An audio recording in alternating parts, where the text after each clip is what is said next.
177,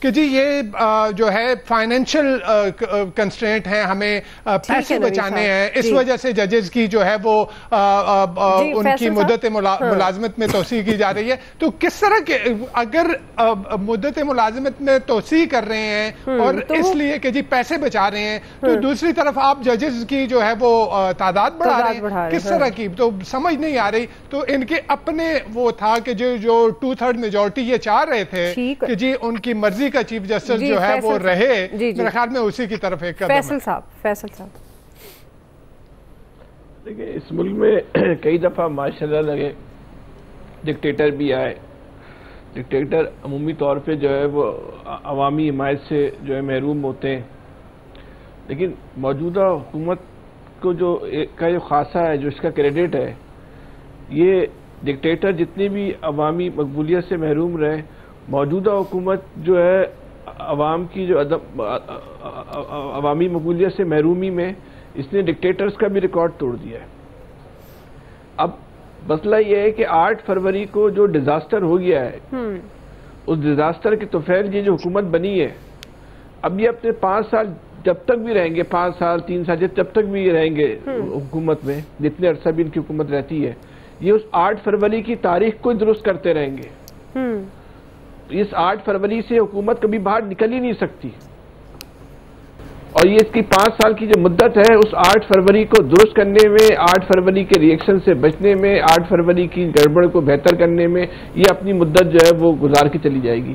یہ جو قانون سازی ہو رہی ہے, یہ جو کچھ بھی ہو رہا ہے, اس حکومت جو کچھ بھی کر رہی ہے, قومی اسمبلی کے اندر, قومی اسمبلی کے باہر بھی, یہ اس تاریخ کو درست کرنے کی کوشش ہے. کرتے رہیں, لگے رہیں. 8 فروری کی تاریخ کبھی درست نہیں ہو سکتی. جو لکھ دیا گیا ہے, جو ہو چکا ہے, اس کو آپ درست نہیں کر سکتے, اس سے آپ بچ نہیں سکتے. اس کے اثرات کی قیمت ہم تو سب ادا ہی کر رہے ہیں, لیکن یہ بھی ان کو بھی ادا کرنی پڑے گی.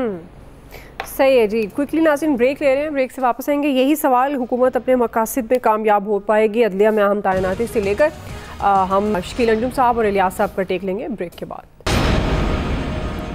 ویلکم بیک ناظرین. شکیل انجم صاحب, اب یہ جو عدلیہ میں اہم تعیناتی کا معاملہ ہے یا ایکسٹینشن کی بات ہو رہی ہے, آپ کو لگتا ہے کہ جس کا اظہار پھر اپوزیشن بھی کر رہی ہے کہ اگر اس کی آڑ میں کوئی بھی اس قسم کی قانون سازی ہوئی تو اس پر ظاہر ہے بھرپور احتجاج ہوگا, تو آپ کو لگتا ہے کہ گورنمنٹ کی نیت واقعی ایسی ہے کہ اپوزیشن کو مجبور کرے گی احتجاج پر؟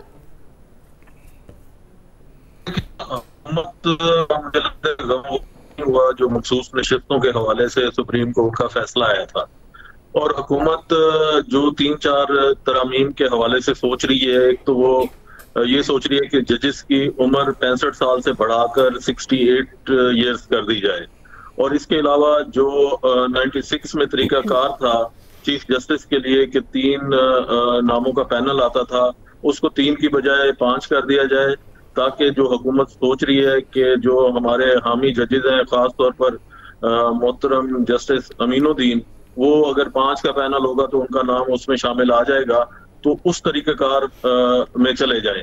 اور اس حوالے سے حکومت یہ نہیں سوچ رہی کہ اداروں کے ساتھ وہ کیا کھیل کھیل رہی ہے صرف اپنے اقتدار کو بچانے کے لیے. ویسے تو حکومت نے کرنی اپنی مرضی ہے اور کرنا وہی کچھ ہے جو اس نے سوچ رکھا ہے. جہاں تک اپوزیشن کا تعلق ہے تو مخصوص نشستوں کے حوالے سے بھی انہوں نے احتجاج کیا تھا, تو لیکن کچھ نہیں بنا. لیکن حکومت کو چاہیے کہ اگر وہ اپنی کارکردگی پر توجہ دے لے تو پھر میرا یہ خیال ہے کہ پھر حکومت کو اس قسم کی ترامیم کرنے کی ضرورت نہیں پڑے گی, اور عوام خود ان کے حق میں فیصلہ دے دے گی. تو یہ عارضی ارینجمنٹ ہے. حکومت نے اگر کرنا ہے تو جیسے انہوں نے مخصوص نشستوں کے حوالے سے ترامیم کی تھیں, تو عدلیہ کے حوالے سے بھی کرتے ہیں. ایک ادارہ ہے, اس میں ایک ایکسرسائز, ایک پیٹرن سیٹ ہے کہ کس طریقے سے چیف جسٹس کی تقرری ہونی ہے, اور وہ بڑا ایمیکیبلی ہو جاتا تھا. ماضی میں جو بھی سینئر موسٹ جج ہوتے تھے وہ چیف جسٹس بن جاتے تھے اپنی ریٹائرمنٹ کی عمر کے بعد. لیکن اب حکومت نے سوچ لیا ہے, اور اس حوالے سے آصف علی زرداری صاحب نے مولانا فضل الرحمان سے بھی ملاقات کی ہے, ان کی مدد بھی مانگی ہے, لیکن میری اطلاعات کے مطابق مولانا نے ابھی انہیں کسی قسم کی مدد دینے سے انکار کر دیا ہے. اور ان کے جو تحفظات تھے محسن نقوی صاحب کے حوالے سے, وہ بھی اس لیے زرداری صاحب ان کو ساتھ لے کر گئے تھے کہ انہیں دور کیا جائے, لیکن تاحال مولانا نے کسی قسم کی آمادگی کا اظہار نہیں کیا ہے. اور ان کا جو رجحان ہے یا جھکاؤ ہے ابھی پی ٹی آئی کی جانب ہے, تو اس لیے حکومت نے ان سے بھی کوشش کی ہے. تو دیکھتے ہیں آنے والے دنوں میں کیا ہوتا ہے, لیکن حکومت نے سوچ لیا کہ وہ اپنے اس حوالے سے ترامیم ضرور کرے گی. صحیح ہے جی. الیاس صاحب, تو حکومت اپنے اقتدار کو بچانے کے لیے جو اداروں کو استعمال کر رہی ہے, جو یہ تاثر آ رہا ہے, کیا آپ کو لگتا ہے کہ یہ اسی طرف جا رہا ہے, یہ تاثر درست ہے؟ دیکھیں, گورنمنٹ کو سب سے زیادہ یہی تاثر ایک ان کا ہے, ان کا جو ملتا ہے کہ جی عدلیہ کی جانب سے ان کو سپورٹ نہیں مل رہی, جو ان کا موقف ہوتا ہے کہ جی وہ کسی بھی کیس میں کسی جگہ بھی ان کو ریلیف نہیں ملتا. تو اس صورت میں گورنمنٹ نے اپنا ایک کرنا ہے, اور اتحادی جماعتوں سے بھی انہوں نے راہ عمل جو طے کیا ہے مل کے, تو اس کے لیے جو انہوں نے اپنا پلان کیا ہے, اس کو پلان کو اب مکمل کرنے کے لیے کام تو شروع کر دیا ہے. ظاہر ہے کہ گورنمنٹ چاہتی ہے کہ کوئی ان کو رکاوٹ نہ ملے کسی صورت میں بھی. تو اس ادارے کو بھی سیاست لانے سے گریز کرنی چاہیے اس معاملے میں بھی. اس طرح جو سسٹم بنا ہوا تھا, سسٹم کو اسی طرح چلنا چاہیے.